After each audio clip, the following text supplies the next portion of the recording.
গোটা ত্রিপুরা জুড়ে ইন্দ্রধনুষ প্রকল্পের আওতায় গ্যাস লাইন সম্প্রসারণের কাজ চলেও তেলিয়ামুড়া মহকুমায় মঙ্গিয়াকামী ব্লকের 18মুড়া পাহাড়ের শ্রীরামখরা এলাকায় দীর্ঘদিন ধরে নানা জটিলতায় আটকে ছিল পাইপলাইন সম্প্রসারণের কাজ।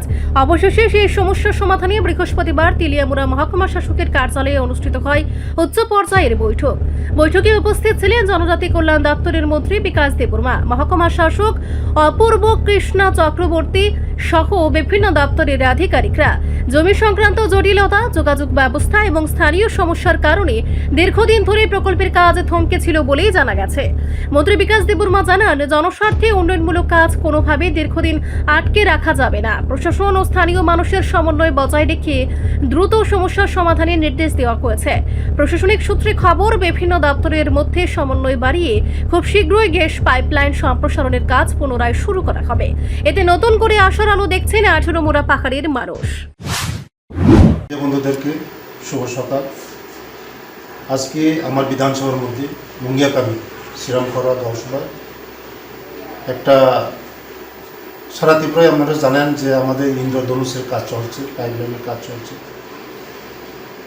এখানে একটু সমস্যা হয়েছে, এই সমস্যাটা সমাধান হয়ে যাবে।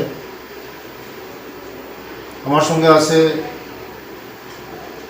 আমাদের এসডিএম সাহেব এবং প্রদীপবাবু, সমস্ত অফিসারগণ এবং সমস্ত লাইন ডিপার্টমেন্টের অফিসারগণ আছেন। আমরা এখানে মিটিং বসেছি যে কীভাবে সলিউশন করা যায়।